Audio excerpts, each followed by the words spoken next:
గమనించండి, ఎవ్వరు మౌనంగా ఉండొద్దు. అర్థమైందా? పాటలు పాడడం అనేది చాలా శ్రేష్టకం. దేవుని ఇంట్లో సరే రాకపోయినా ఒకసారి మేము పాడుతూ ఉంటాం కాబట్టి రెండోసారి మాతో కలిసి పాడడానికి ప్రయత్నం చేయండి. మౌనంగా ఉండకూడదు. అవునా కాదా? పాడాలి గంభీరంగా. మీరు పెద్దగా పాడితే అక్క వాళ్ళు ఇంకా త్వరగా వస్తారు. మందిరంలో స్టార్ట్ అయిపోయింది, పాటలన్నీ అయిపోతున్నాయి అని పరుగెత్తుతూ ఉంటారు. కాబట్టి వచ్చిన కొద్దిమంది అయిన సిస్టర్స్ గట్టిగా పాడాలి మాతో కలిసి. అందరు పాటల పుస్తకం తెచ్చుకున్నారా? తెచ్చుకున్నట్టు లేరు.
అమ్మా ఈ ప్లేస్ అంతా ఈరోజు మందే. అరే యవనస్తులు ముందుకు రండి. యవనస్తులు చక్కగా మీరు ముందు కూర్చుంటే పెద్దవాళ్ళు వెనక కూర్చుంటారు. చెప్పంగలే లేచి రావాలి.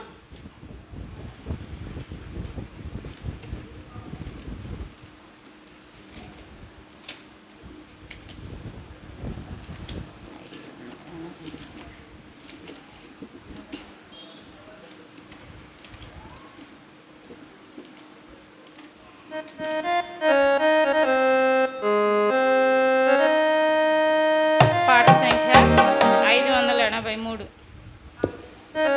పెద్ద పాటల పుస్తకంలో పాట సంఖ్య 583. పాత దాంట్లో 496. 583 496.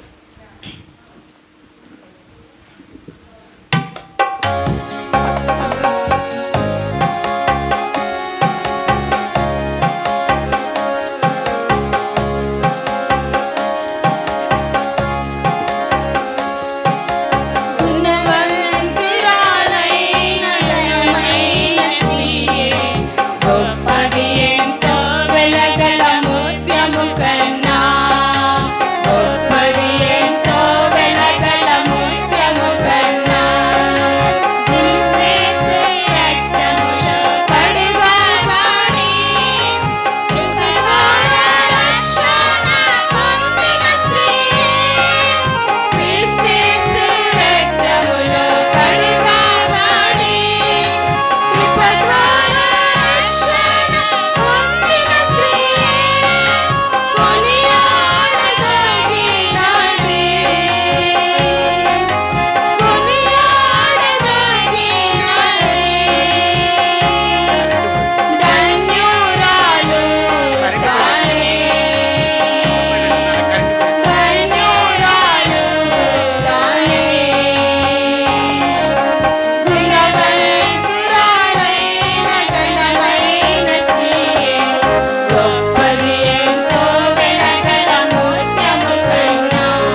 పాట సంఖ్య పాడట్లేదు ఎవరు సిస్టర్స్. పాట టిఫిన్ సంఖ్య చేస్తాలేదా? 749. పెద్ద పాటల పుస్తకంలో పాట సంఖ్య 749, పాత పుస్తకంలో 634. 634 పాత దాంట్లో, కొత్త దాంట్లో అయితే 749. పాడండి.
చివరిగా ఇంకో పాట మనం పాడుకుందాం.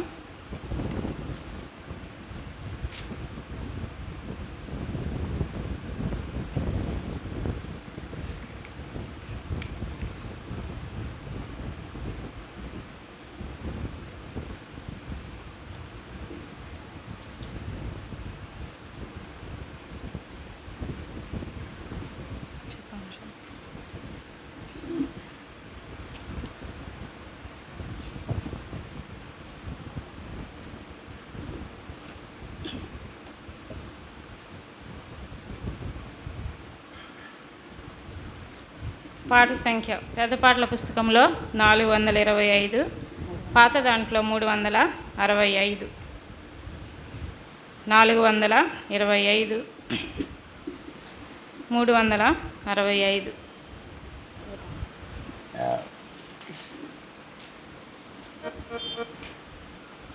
చివరి చరణం పాడేటప్పుడు మనందరం కూడా లేచి నుంచొని పాట పాడుకుంటాం. చివరి చరణం ఇప్పుడు కాదు, అందరు లైన్లో కూర్చోవాలి. యవనస్తులు కొంచెం ముందుకు రావాలి. కింద కూర్చోలేని వాళ్ళు కుర్చీలలో కూర్చోండి, కానీ లైన్లో క్రమంగా కూర్చోవాలి. శ్రద్ధగా దేవుని యొక్క వాక్యాన్ని వినాలి. ఎందుకు మనం ఈ కూడి కలిగి ఉన్నామంటే, ఎందుకు టైంపాస్కా? దేవుని యొక్క వాక్యము విని నేర్చుకోవాలి. ఆత్మీయంగా మనం కట్టబడాలి అనేటువంటి ఉద్దేశంతోనే కదా. వాస్తవానికి ఈరోజు అక్క వాళ్ళు వెళ్ళాలి, కానీ మరి సిస్టర్స్ మీటింగ్ ఉందని అనౌన్స్మెంట్ చేశాం కాబట్టి ఉండాలి. కానీ వారిని మనం బలవంతం చేస్తూ వచ్చాం. వారు మన మధ్య ఉన్నారు. మరి దేవుని యొక్క వాక్యాన్ని మనకు వారు అందిస్తారు కాబట్టి నిద్రపోవద్దు ఎవరు. దయచేసి మెలకుగా ఉండి దేవుడు ఈరోజు నాతో ఏమి మాట్లాడతాడా అని మనం అందరం కూడా మరి హృదయంలో ప్రార్థన చేసుకుంటే మనం దేవుని యొక్క వాక్యాన్ని శ్రద్ధగా వినాలి. అప్పుడే దేవునికి మహిమ కలిగేదిగా ఉంటుంది. సరే, పాట సంఖ్య 425.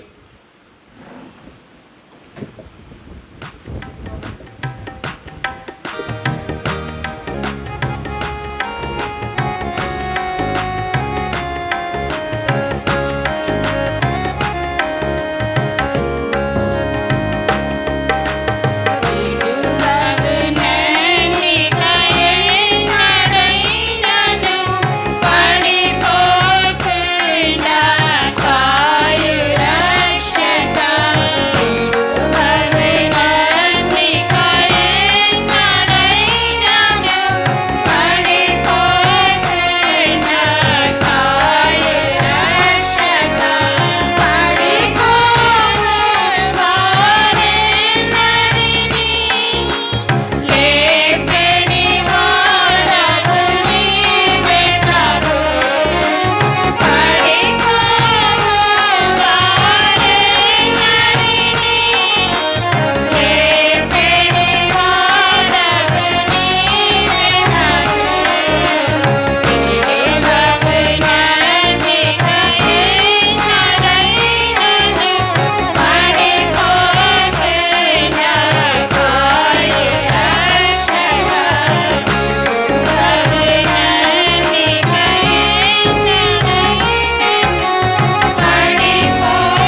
రండి అమ్మా, ఇక్కడ ఇప్పుడు బ్రదర్స్ ఏం రారు, ఇదంతా సిస్టర్స్ వీటి వైపు జరగండి. ఇటు కూడా మన ప్లేస్. ఈరోజు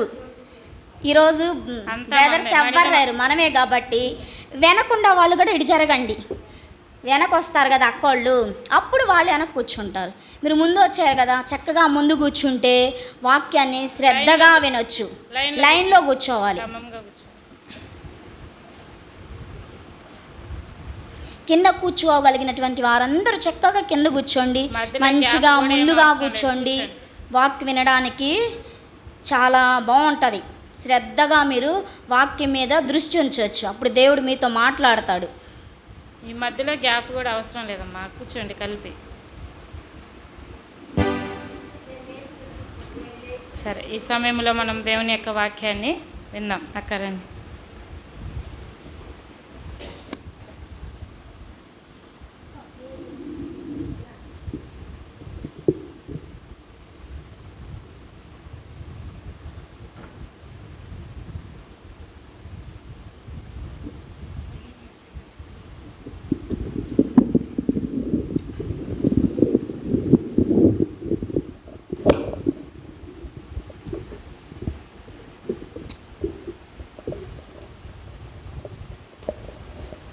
ప్రార్థన చేసుకుందాం.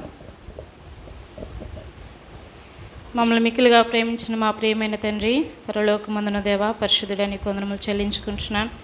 మా పితృలైన అబ్రహాం, ఇస్సాకు, యాకోబు, ఇశ్రాయేలుల దేవుడిగా ఉన్నందుకే నీ స్తోత్రాలు చెల్లిస్తున్నాను తండ్రి. మరి జూన్ మాసము 6వ దినమున ఈ రీతిగా బేతనియా ప్రార్థనా మందిరంలో మరి స్త్రీల మీటింగ్ కొరకే మీరు సిద్ధపరిచినటువంటి నీ ప్రేమను బట్టి కూడా నీ కొందనాలు చెల్లించుకుంటున్నాం. గత 2 దినాలు వీబీఎస్లో కూడా ప్రభావ మీరు సహాయపడుతూ వచ్చినారు. మేము అడిగిన దానికన్నా, ఊహించిన దానికన్నా అత్యధికముగా నీ నామ మహిమార్థమై జరిగిస్తూ వచ్చినారు. మరి తండ్రి, మా ప్రియులను కూడా మీరు తీసుకుని వచ్చి మీరు వారిని బలపరిచి వాడుకున్నందుకే నేను స్తుతిస్తున్నాం. మరి ఈ సమయంలో స్త్రీల మీటింగ్లో కూడా ప్రభావ ఇంతవరకు పాటల ద్వారా నీ నామానికి మీరు మహిమ తెచ్చుకున్నందుకే నేను స్తుతిస్తున్నాం. ఈ సమయంలో వాక్యము ద్వారా నీ దాసరాలు తండ్రి సుగుణక మరి నిలబడుతుంటే నీ దాసరాలని ఆత్మచేత అభిషేకించండి. చేరువచ్చినటువంటి మా అందరి కొరకే, సంఘం కొరకే కావాల్సినటువంటి ఆత్మ సంబంధమైనటువంటి మాటలు మీరు అనుగ్రహించండి. కొరత లేనటువంటి ఆత్మతో మీరు నింపండి. మా హృదయాలను ప్రభా కదిలించండి. చివరి దినాలలో ఆత్మీయంగా మేము ఏ రీతిగా కట్టబడాలో, మా కుటుంబాలు మరి ముఖ్యంగా మా సంఘాలలో స్త్రీలంగా మేము ఎలాగున మెలగాలో, మరి ఎలాగున తను మరి నీ సందులో మేము పరిచర్య చేయాలో, అన్ని విషయాలలో ప్రార్థన కొరకై కావలసినటువంటి ప్రతి మాటను కూడా ప్రభా మీరు అనుగ్రహించమని ప్రార్థన చేస్తున్నాం. ముఖ్యంగా చేరువచ్చినటువంటి వారందరూ కూడా మరి మెలకుగా ఉండి మరి ప్రభు వైపు దృష్టించి దేవుడి దినం మాతో ఏమి మాట్లాడతాడా అని వారు కూడా ప్రార్థనాపూర్వకంగా నీ సందులో కూర్చోగలగడానికి, ఎవరు కూడా నిర్లక్ష్యంగా మరి కూర్చొనికుండినట్లు, అలసత్వం అనేటువంటిది వారిలో లేకున్నట్లు సహాయపడుతారండి. కేవలం నీ ఆత్మ సంచారం అనుగ్రహించండి. కనబడిన చీకటి శక్తులను నజరడినటువంటి యేసుక్రీస్తు వారి యొక్క నామంలో మీరు లయపరచవలసిందిగా ప్రార్థన చేస్తూ రావాల్సినటువంటి వారిని కూడా మీరు త్వరపెట్టి తీసుకొని రమ్మని, ఈ దినాన మాకు తండ్రి ఆశీర్వాదకరంగా మీరు జరిగించి మహిమ పొందుతురమ్మని ప్రార్థన చేస్తూ మరోసారి నీ దాసరాలు సుగుణకను కూడా తండ్రి నీ ఆత్మచేత నింపి బలపరిచి వాడుకుంటురమ్మని యేసుక్రీస్తు వారి నామంలో స్తుతించి ప్రార్థించి అడిగి వేడుకొంచున్నాం తండ్రి. ఆమేన్.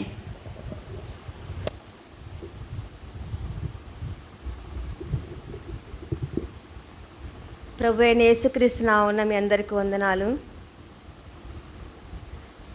యాక్చువల్గా మేము ఈరోజు ఇక్కడ నిలబడాల్సిన అంటే పరిస్థితి కాదు మాది. మేము అసలు ఎక్స్పెక్ట్ చేయలేదన్నమాట. ఇలా నిలబడాల్సి వస్తుంది, నిలబడతాము అని మేము అనుకోలేదు. తాడువాయి అనే ఊరి పేరుందని కూడా నాకు తెలియదు. ఇమ్మానేల అంకులోళ్ళు ఇక్కడ అన్నవాళ్ళు ఇక్కడికి రాకపోతే వస్తా చూసి అనుకున్నాను. చాలా బ్యాక్వర్డ్ ఏరియా లాగా ఉంది. చాలా అంటే చూసాను అనమాట. అంటే వెదర్ కానీ అన్నీ దారిలో వస్తా అనుకున్నాను. ప్రభా ఇక్కడ ప్రజలు ఎంత కష్టపడుతున్నారు, ఎలా ఉన్నారో ఏంటో అనుకుంటూ వచ్చాను అనమాట. యాక్చువల్లీ మాకు వీబీఎస్ అన్న వరకే తెలుసు. సో మేము వీబీఎస్ కొరకు సిద్ధపడతా ఉన్నాము, ప్రేయర్ చేస్తూ వచ్చాము. మేము వచ్చే రోజు మా బాబుకి యాక్సిడెంట్ అయింది.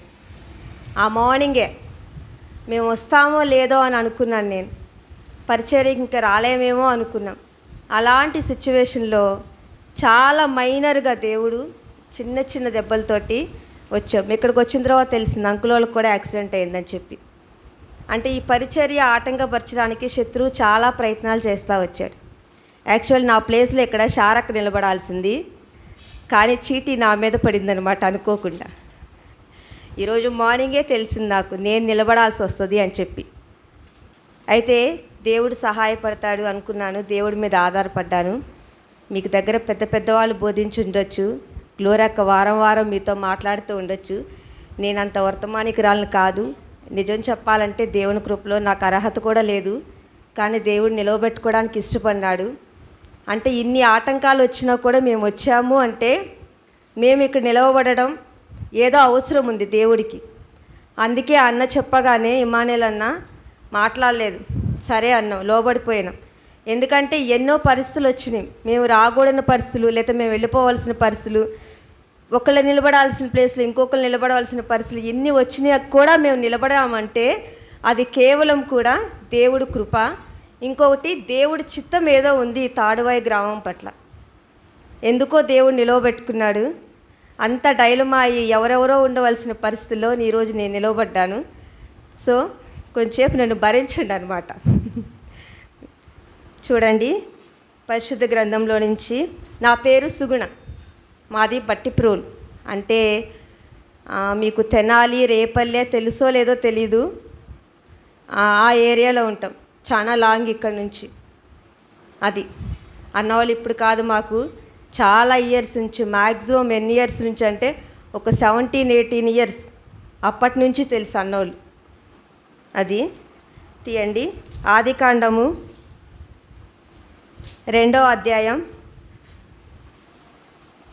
ఆదికాండము 2వ అధ్యాయం 24-25 ఒకసారి నేను చదువుతాను. నేను చదివిన తర్వాత మనందరం కలిసి చదువుకుందాం. కాబట్టి పురుషుడు తన తండ్రిని తల్లిని విడిచి భార్యను హత్తుకొనును, వారు ఏక శరీరం అయ్యుందురు. అప్పుడు ఆదామును అతని భార్యయు వారిద్దరు దిగంబరులుగా నుండిరి, అయితే వారు సిగ్గు ఎరుగక ఉండిరి. ఆదికాండం 1వ అధ్యాయం 28వ వచనం. ఆదికాండం 1:28. ఇది అందరం కలిసి చదువుకుందాం. దేవుడు వారిని ఆశీర్వదించను, ఎట్లనగా మీరు ఫలించి అభివృద్ధి పొంది విస్తరించి భూమిని నిండించి దానిని లోబర్చుకొనిడి. సముద్రపు చేపలను ఆకాశ పక్షులను భూమి మీద ప్రాకు ప్రతి జీవిని ఏలుడని దేవుడు వారితో చెప్పాను. అలాగే 26వ వచనం. దేవుడు మన స్వరూపమందు మన పోలిక చొప్పున నరులను చేయదము, వారు సముద్రపు చేపలను అస్సలు వినిపించట్లే నాకు, అందుకే నేను ఆపే. అందరు చదువుతున్నారా లేదా అని. దయచేసి బైబిల్ ఉన్న వాళ్ళు పెద్దగా చదవండి, చాలా ఆశీర్వాదం మనకు అది. మరలా చదువుకుందాం. దేవుడు మన స్వరూపమందు మన పోలిక చొప్పున నరులను చేయదము, వారు సముద్రపు చేపలను ఆకాశ పక్షులను పశువులను సమస్త భూమిని భూమి మీద ప్రాకు ప్రతి జంతువును ఏలుదురుగాకనయు పలికెను. ఒక నిమిషం ప్రేయర్ చేసుకుందాము. పరిశుద్ధమైన తండ్రి, ప్రేమ కలిగిన దేవ, వందనాలు, స్తుతి, స్తోత్రం. తండ్రి, యథార్థముగా నీ సన్నిధిలో నిలబడే అర్హత నాకు లేదు నాయన, అయినను నీవు నన్ను నిలబెట్టుకోవడానికి ఇష్టపడుతూ వచ్చినావు తండ్రి. ఇది నీ చిత్తమని నేను నమ్ముతున్నాను. నీ చిత్తంలో నన్ను నిలవబెట్టుకున్నందుకు తండ్రి, నీ బిడ్డలకి ఏది అవసరం, నేనేది సరి చేసుకోవాలి, నేనేదే విషయంలో ఎదగాలో ప్రభా తండ్రి నాయన, అది మేమందరం నేర్చుకొని నేను మహిమపరిచినట్లుగా ఈ సమయం అంతట్లో సహాయపడమని తండ్రి, నన్ను మరుగుపరిచి మీరు మాట్లాడమని, ప్రజలు నీ వారు పరిచర్య నీదు ప్రభా, నేను అయోగ్యురాలను తండ్రి, నీ సిలువ చాటును మరిచి సహాయపడమని దయ చూపించమని యేసయ్య ప్రేమగల నామమున ప్రార్థించి స్తుతించి అడిగి వేడుకుంటున్నాను తండ్రి, ఆమేన్. మీ అందరికి అనిపించి ఉంటుంది ఏంటి ఈ వాక్యం చదివించింది. దేవుడు నేను ప్రేయర్ చేసుకున్నప్పుడు నాకు ఇచ్చిన తలంపు ఇది. మేము VBSలో మాట్లాడుతూ వచ్చింది కూడా ఆదికాండము సృష్టి దగ్గర నుంచి మాట్లాడుతూ వచ్చాం. అయితే జనరల్గా ఇది పెళ్ళిళ్ళప్పుడు చదివిస్తారు కదా, ఇప్పుడు చెప్పింది ఏంటి అని అనుకోవచ్చు. పెళ్ళిళ్ళప్పుడు చెప్తారు, కరెక్టే, అమ్మాయి ఎలా ఉండాలి, అబ్బాయి ఎలా ఉండాలి అన్నీ చెప్తారు. ఇక్కడ చూడండి, దేవుడి చిత్తం ఏంటంటే 1వ అధ్యాయము ఆదికాండము 1వ అధ్యాయంలో దేవుడి చిత్తము 26వ వచనంలో లాస్ట్ లైన్, ప్రతి భూమి మీద ప్రాకు ప్రతి జంతువును ఏలుదురుగాకనియు. ఈ భూమి మీద ఉన్న పక్షులేంటి అన్నిటిని ఏలాలని దేవుడి చిత్తం. నిజంగా చెప్పాలంటే చిన్న దోమలు కూడా మనల్ని ఏలుతున్నాయి ఈ రోజుల్లో. అవునా కాదా? మనం ఏలాలని దేవుడు మనల్ని సృష్టిస్తే అవే మనల్ని ఏలే స్థితిలో ఉన్నాయి. ఇంకొకటి, దేవుడు గొప్పగా మనల్ని సృష్టించిన తర్వాత చేతులతో ఆయన ఏమని చెప్పాడంటే, దేవుడిని వారిని ఆశీర్వదించిన ఎట్లనగా మీరు ఫలించి అభివృద్ధి పొంది విస్తరించి. దేవుడు మనల్ని సృష్టించిన విధానం, ఆయన యొక్క సంకల్పం ఏంటంటే మనం ఫలించాలి, అభివృద్ధి పొందాలి, విస్తరించాలి. ఒక్కసారి మనల్ని మనం ఆలోచించుకుందాం.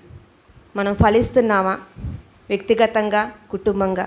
లేదు ఇంకా ఇంకా దిగజారిపోతున్నామా? ఇంకా మన పరిస్థితులన్నీ వెనక్కి వెళ్ళిపోతూ ఉన్నాయా? అభివృద్ధి చెందుతున్నామా? లేదు అభివృద్ధి చెందకపోగా ఉన్న స్థితి నుంచి ఇంకా కష్టాల్లోకి లేదా నష్టాల్లోకి, ఇరుకుల్లోకి, ఇబ్బందుల్లోకి వెళ్తున్నామా అనేది ఒక్కసారి ఆలోచించుకుందాం. దేవుడి ఉద్దేశం ఏంటంటే మనం ఫలించాలి, అభివృద్ధి పొందాలి, విస్తరించాలి. కానీ ప్రపంచమంతట్లో చూస్తే క్రిస్టియానిటీ తక్కువ. అవునా కాదా? ఎక్కువ శాతం ఉంది అరబ్ కంట్రీస్ చూసుకుంటే ముస్లిమ్స్. హిందూయిజం అంటే మన ఇండియా వరకే మ్యాక్సిమం. కానీ ఈ రోజుల్లో ఏమైందంటే హిందువులు వేరే వేరే క్రిస్టియన్ కంట్రీస్కి కూడా వెళ్ళి అక్కడ కూడా గుళ్ళని కొడతా ఉన్నారు. అంటే ఎవరు ఫలిస్తున్నట్టు, ఎవరు విస్తరిస్తున్నట్టు? క్రిస్టియానిటీ కాదు, హిందూయిజం. నేను చూశాను చర్చిలోకి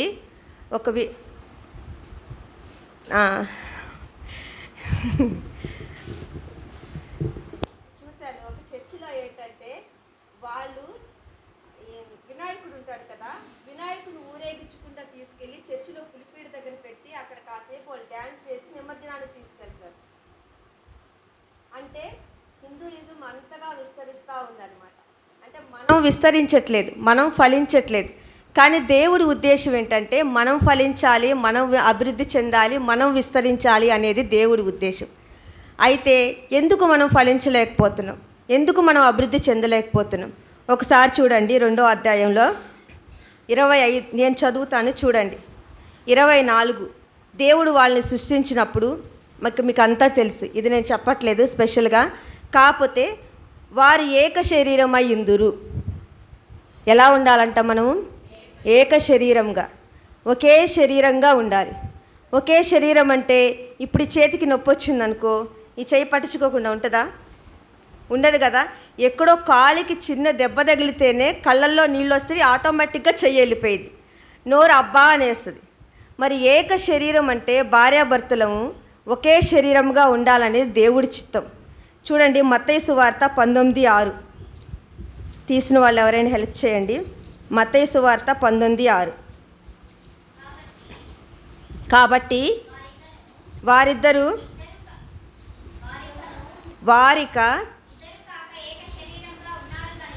ఇద్దరు కాక ఏక శరీరముగా ఉన్నారు కనుక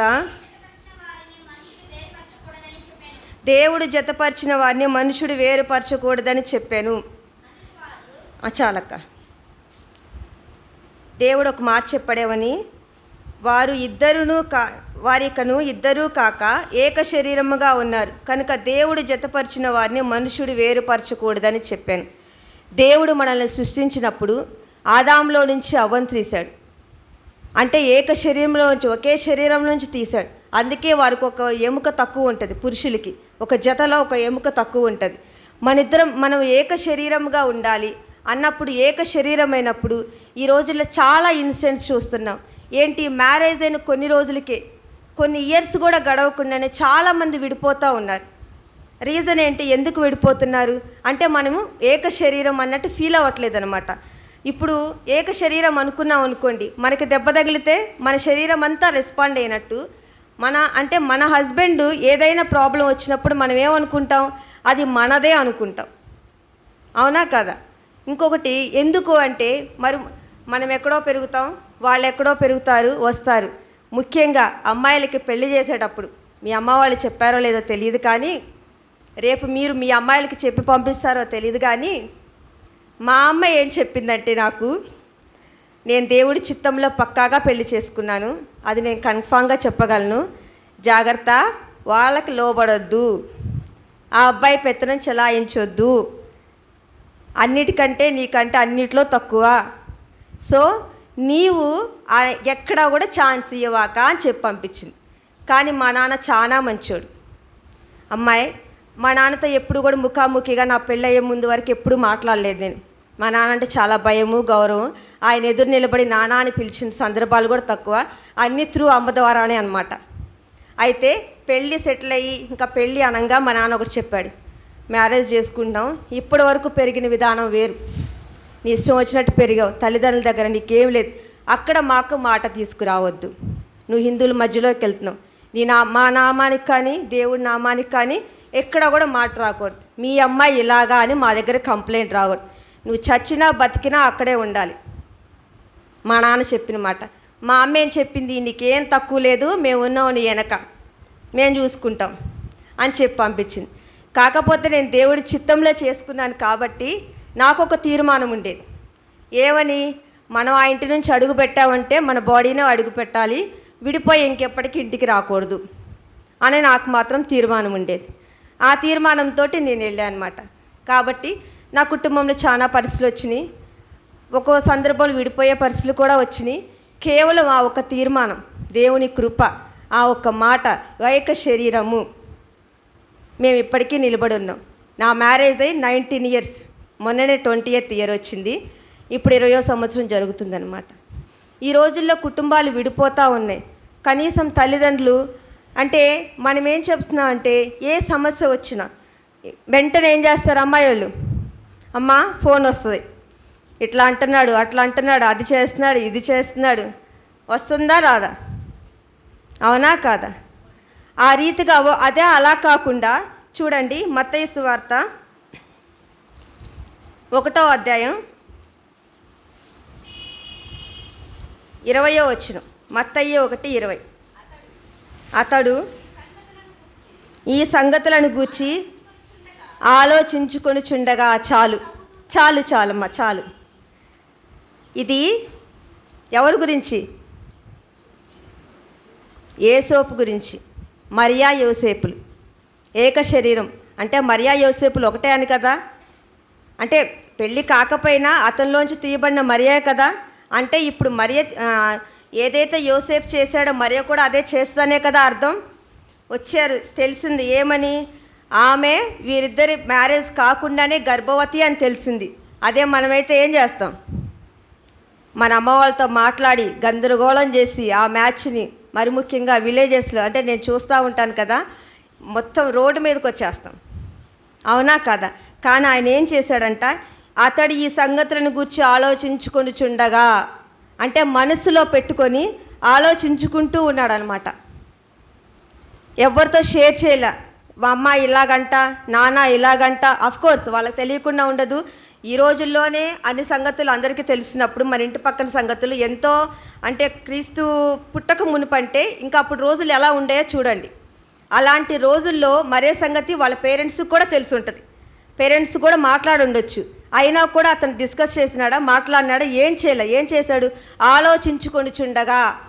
అంటే ఎప్పుడైతే దేవుడి సన్నిధిలో కూర్చొని ప్రభువా ప్రదానం చేయబడింది అంటే లైక్ ఎంగేజ్మెంట్ అనమాట, ఎంగేజ్మెంట్ అయ్యింది, ఏంటి ఈ పరిస్థితి, ఎందుకు అని ఆలోచించుకొనిచుండగా అప్పుడేమైనా చూడండి, ఇదిగో ప్రభువు దూత స్వప్నమందు అతనికి ప్రత్యక్షమై. అంటే ఎప్పుడైతే దేవుని సన్నిధిలో మనం కూర్చొని ఆలోచించుకుంటామో, నాకు ఈ సమస్య వచ్చింది, నా భర్త ద్వారా ఇది వచ్చింది, నా అత్త ద్వారా ఇది వచ్చింది, లేదా మా మామయ్య ద్వారా వచ్చింది, నా మరిది, నా ఆడపడుచు, వీటి ద్వారా ఇలాంటి పరిస్థితులు వచ్చినాయి కాబట్టి నేను ఏం చేయాలి ప్రభువా అని ఎప్పుడైతే దేవుడి సన్నిధికి వెళతామో ఆలోచించుకొంచుండగా ఏం జరుగుతుంది, ప్రభుదూత ప్రత్యక్షమైంది. ఈ రోజుల్లో దేవుడు అంటే వాక్యమే దేవుడు, దేవుడే వాక్యం, ఈ జీవవాక్యం మన చేతిలో పెట్టాడు. ఆలోచించుకుంటూ ఎప్పుడైతే మన వాక్యం చెంతకొస్తామో మన సమస్యకి పరిష్కారం వచ్చేసిద్ది. యోసేపుకి పరిష్కారం వచ్చిందా లేదా?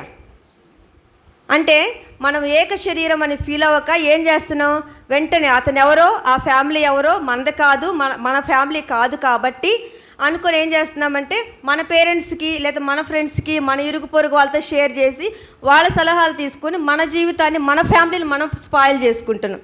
అది మనకు తెలియట్లేదు అనమాట. కొన్నిసార్లు అంటే మ్యాక్సిమం నేనైతే చెప్పేదాన్ని కాదు మా ఇంట్లో. అంటే మ్యారేజ్ అయిన తర్వాత ఎవరికైనా క్లాషెస్, చిన్న చిన్న క్లాషెస్ వస్తాయి. ఎందుకంటే మనం పెరిగిన వాతావరణం వేరు, మన పేరెంట్స్ వేరు, మన ప్లేస్ వేరు, అన్నీ వేరుంటాయి. మనం వెళ్ళి ఒక్కసారి అడ్జస్ట్ కావాలంటే కాలం. ఇంకోటి, నా మ్యారేజ్ ముందు నుంచి నాకు చాలా స్ట్రగుల్స్ అనమాట. ఒక మూమెంట్లో మ్యారేజ్ అయ్యి ఆపేసాడన్న పరిస్థితులు కూడా జరుగుతూ వచ్చినాయి. అలాంటి మూమెంట్లో మా మమ్మీ స్ట్రిక్ట్గా చెప్పింది నా ఇంటికి పోకూడదని. నిజంగా నేను ఈ విషయంలో చాలా ఒక్కోసారి పశ్చాత్తాపడతాను, చాలాసార్లు బాధపడతాను. ఎందుకంటే నేను నా మ్యారేజ్ అయిన 15 డేస్కి బీఈడీకి వెళ్ళిపోయాను. నేను బీఈడీకి వెళ్ళిపోయిన తర్వాత హాస్టల్లో ఉండేదాన్ని. చదువు అయిపోయిన తర్వాత నేను కోచింగ్ తీసుకుంటా. నా భర్త దగ్గరికి వాళ్ళ ఇంటికి వెళ్ళడానికి మా అమ్మ ఒప్పుకునేది కాదు. చాలా గొడవలు అయిపోయాయి, గందరగోళం చేసేసేది. వీడు కాకపోతే ఇంకొకటి ఇచ్చి చేయలేనా, నీకేం తక్కువ, ఇలాగ మాట్లాడేది. ఎలాగంటే ఇంట్లో చెప్పకుండా నా భర్త దగ్గరికి వెళ్ళి హాస్టల్ నుంచి అమ్మ ఫోన్ చేస్తే హాస్టల్లో ఉన్నానని అబద్ధం చెప్పేదాన్ని. చాలా బాధపడతాను ఇప్పుడు తలుచుకుంటే. ఒక మూమెంట్లో ఈయనకి ఇంకా విసుగొచ్చేసింది. నువ్వు మా ఇంటికి రావద్దు, నువ్వు అబద్ధాలు చెప్పొద్దు, నువ్వు ఇంకా మీ అమ్మ వాళ్ళకి ధైర్యంగా చెప్పుకుంటేనే రమ్మని. మ్యారేజ్ అయ్యి 1.5 year అయింది. పెద్ద బాబు ప్రెగ్నెన్సీతో ఉన్నా అనమాట. నేను ఉన్న తర్వాత ఒకరోజు సియోన్కి వెళ్ళినప్పుడు, అంటే సియోన్కి వెళ్ళేవాళ్ళం మేము గుంటూరు. అప్పుడు బల్ల వర్తమానంతో అంకులు మాట్లాడుతూ ఉన్నారు, పూర్ణచంద్ర అంకులు మాట్లాడుతూ ఉన్నారు రూతు నయోమి గురించి. ఆ రోజు నాకు చాలా హృదయాన్ని అంటే అప్పటికే కలవరంగా ఉండేది, బాధగా ఉండేది. ఎందుకంటే తెలుసు కదా, వాక్యం తెలుసు. ఈయనేమో మీ వాళ్ళకి చెప్పుకుంటేరా లేకపోతే లేదు. మా అమ్మ ఒప్పుకునేది కాదు. గుంటూరులోనే ఉండి నలిగిపోయేవాళ్ళం, అందరం అక్కడ ఉండేది. చాలా ఇబ్బంది పడేదాన్ని. ఆ రోజు దేవుడు నాతో స్పష్టంగా మాట్లాడి నా హృదయం గుచ్చుబడిన తర్వాత ఇంటికి వచ్చి, అంటే నేను ఈయన ఇంటికి వెళ్తున్నాడు అనమాట సాయంత్రం పోతే వాళ్ళ ఇంటికి. నేను వస్తానండి అన్న. నేను అంటే వద్దు, మీ అమ్మకు చెప్పుకోగలిగేటట్టయితే రా అన్నాడు. చెప్తానండి, మా అమ్మ ఫోన్ చేసినా లేదంటే నేనే చెప్తానని చెప్పాలి. దేవుడికి నిజంగా చెప్తున్నాను కదా, నేను నా ఫ్యామిలీ అనుకున్నాను, నా భర్త అనుకున్నాను. దేవుడు మాట్లాడాడు, ఒప్పుకున్నాను. నిజంగా దేవుడు ఎంత మేలు చేశాడంటే, నేను వెళ్ళాను. మా అత్తయ్య చాలా సంతోషపడింది. దేవుడిని ఎరగలేదు వాళ్ళు, కానీ చాలా సంతోషపడింది. ఆ తర్వాత 2 నెలలకే మా అత్తయ్య చనిపోయింది సడన్గా. నా భర్త ముందే చెప్పాడు, నువ్వు మీ అమ్మ వాళ్ళకి చెప్పి రాలేనప్పుడు, మీ అమ్మ వాళ్ళకి అది మీ అమ్మకే, ఎందుకంటే మా డాడీతో నో ప్రాబ్లం అనమాట. నాకు మా తరపున ఎవరు చనిపోయినా కూడా నిన్ను తీసుకెళ్ళను అని చెప్పాడు. 2 monthsకే చనిపోయింది. చనిపోయే ముందు 1 month ముందు ఏం జరిగిందంటే, సొంత మేనకోడలను చేసుకుంది మా బావగారికి. వాళ్ళ మధ్య పిల్లల విషయం చిన్న క్లాష్ వచ్చి మా అత్తయ్య చాలా సెన్సిటివ్, మాట్లాడటం మానేసింది 1 month నుంచి. నేను వెళ్ళాను, 2 monthsకి సడన్గా చనిపోయింది. దేవుడు ఎలాంటి సాక్ష్యం ఇచ్చాడంటే, ఆమె చనిపోయే ముందు, చనిపోయిన తర్వాత తెలిసింది, నా పెద్ద కోడల కంటే నా చిన్న కోడలు చాలా మంచిదమ్మా అని. అదే నేను వెళ్ళకపోయినట్టయితే ఆ మచ్చ నాకు అలాగే మిగిలిపోయి ఉండేది. అది నా ఫ్యామిలీ అని నేను అనుకోకపోతే, మేమిద్దరం ఒకటే అని నేను అనుకోకపోతే, నేను దేవుడు నాతో మాట్లాడినప్పుడు నేను ధైర్యంగా ఉండకపోతే, మా వాళ్ళని అంటే చూడండి, మనకి వెనక పెట్టేది ఎవరో కాదు. మ్యారేజ్ అయిన వాళ్ళు, మ్యారేజ్ కాని వాళ్ళు ఇద్దరూ ఉన్నారు. తల్లిదండ్రులు మంచి చెప్తేనే వినండి. పెళ్ళి కాని పిల్లలు వాళ్ళు మంచిది కాకపోతే అది ఏది చెప్పినా వినొద్దు. పెళ్ళి చేయాలనుకున్న తల్లిదండ్రులు పిల్లలకి ఇలాంటివి మాత్రం నేర్పించొద్దు. వీటి వల్ల మనం ఆశీర్వదింపబడం. ఆ రోజు వచ్చిన వాళ్ళు అందరూ అన్నారు, ఎందుకంటే నేను ఎక్కువ బయట కనిపించేదాన్ని కాదనమాట. చిన్న కోడలు ఎవరు, మస్తానరావు కోడలు ఎవరు అని చూశారు. నా తర్వాత ఏమైంది, వాళ్ళే చెప్పారు, మా చిన్న కోడలమ్మ చాలా మంచిది, చీర తెచ్చిందమ్మా, ఇదిగో అమ్మా అని. అన్ని సంవత్సరాలు చూసి ఆమె ఇంట్లో పెంచుకొని పెళ్లి చేసిన పెద్ద కోడల విషయం చెప్పుకోలేవు ఆమె. నేను దేవుడికి లోబడి వెళ్ళటం మూలంగా దేవుడిచ్చిన సాక్ష్యం అది. అప్పటి నుంచి దేవుడి కృపను బట్టి నేను మా అమ్మ వాళ్ళ మాట విన్నానమాట. వాళ్ళే నా ఫ్యామిలీ అనుకుంటాను. వాళ్ళతోనే నిజం చెప్పాలంటే అటాచ్మెంట్ కూడా ఎక్కువగా ఉంటుంది ఏదైనా సరే. అంటే మనం ఎప్పుడైతే ఏక శరీరం అని ఫీల్ అవుతామో అది నా ఫ్యామిలీ అని. ఇప్పుడు మన అమ్మ వాళ్ళు వస్తే మంచిగా చూసినప్పుడు వాళ్ళ అమ్మ వాళ్ళని ఎందుకు చూడలేకపోతున్నాం మనం? ఓకే, కరెక్టే కాదను, ఎందుకంటే వాళ్ళు కూడా బయట నుంచి వచ్చింది. నా కొడుకునేదో అంటే అప్పటి వరకు అమ్మ మాట వింటాడు కాబట్టి అలా ఫీల్ అవుతాడు. అలాంటప్పుడు మనం ఏం చేయాలా? ఆలోచించుకొని చుండగా, దేవుడి సన్నిధిలో ఎప్పుడైతే కూర్చొని మనం ఆలోచించుకుంటూ ఉంటామో, ప్రార్థన చేసుకుంటూ ఉంటామో, నేను చేసిన పని అదే రోజు దేవుడు నాతో, అప్పటికే కొన్ని రోజుల నుంచి స్ట్రగుల్ నాలో జరుగుతుంది, దేవుడు నాతో మాట్లాడాడు. ఆ నింద నా నుంచి తొలగింపబడింది. నా హస్బెండ్ చాలా స్ట్రాంగ్ ఉంటాడు. నిజంగా తీసుకెళ్ళి ఉండేవాడు కాదు. మా అత్తయ్య చనిపోయినా అందులో అనుమానమే లేదు. నేను వెళ్ళినా రానిచ్చేవాడు కాదు, ఎందుకంటే తను మాట అంటే అంత స్ట్రాంగ్గా ఉంటాడు అనమాట. ఆ 2 monthsకే చూడండి సడన్ డెత్ అనమాట. అప్పటి వరకు మాట్లాడుతూ చనిపోయింది ఆమె. దేవుడు ఎంత మేలు చేసినాడంటే నేను అప్పుడు అనుకున్నాను, ప్రభువా ఇంకెప్పుడు కూడా ఏ విషయమైనా నీ సన్నిధిలో, ఎందుకంటే మా మ్యారేజ్ అయిన రోజు కూడా ఫ్యామిలీ ప్రేయర్లో ఆ నైట్ కదా, నైట్ మేము ఫ్యామిలీ ప్రేయర్ చేసుకుని ఫస్ట్ ఇదే వచ్చింది. ఆయన ఇదే చెప్పాడు నాకు, ఆలోచించుకుంటే ఏ సంగతులని ఎవరితో షేర్ చేసుకోవద్దు, ఏ విషయమైనా మనమే ఆలోచించుకుందాం, దేవుడి సన్నిధిలో ఆలోచించుకుందాం అమ్మా అని చెప్పి. ఆ రోజు ఆయన నన్ను 2 అడిగాడు, ఇదొకటి, రెండోది ఫ్యామిలీ ప్రేయర్ ఎప్పటికీ మా జరుగుతూ ఉంటుంది. ఎలాంటి సిచ్యువేషన్ పలుక్కోపోయినా సరే వెళ్ళి ఫ్యామిలీ ప్రేయర్ కూర్చుంటాం, దేవుడు సెటరైట్ చేస్తాడనమాట. ఆ రెండే తను అడిగింది, దేవుడి కృపను బట్టి చేయగలిగినాను నేను. అది తర్వాత ఇంకోటి చూడండి, లూకాసు వార్త 2వ అధ్యాయం, లూకాసు వార్త 2వ అధ్యాయం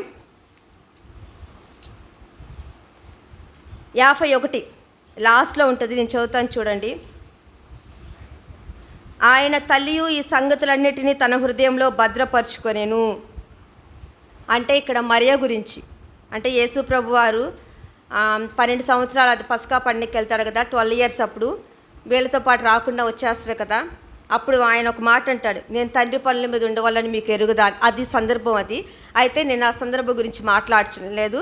చూడండి, ఆయన తల్లి అంటే మరియ ఈ సంగతులని తన హృదయంలో భద్రం చేసుకొనెను.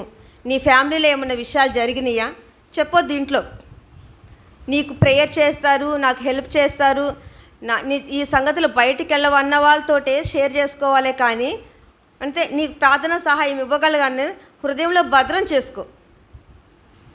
హృదయంలో ఎప్పుడైతే భద్రం చేసుకుంటామో, మనం దేవుడి సన్నిధిలో ఎప్పుడైతే ఆలోచించుకుంటూ ఉంటామో, తప్పకుండా మన జీవితాల్లో ఫలింపు ఉంటుంది, అభివృద్ధి ఉంటుంది, మనం విస్తరిస్తాం.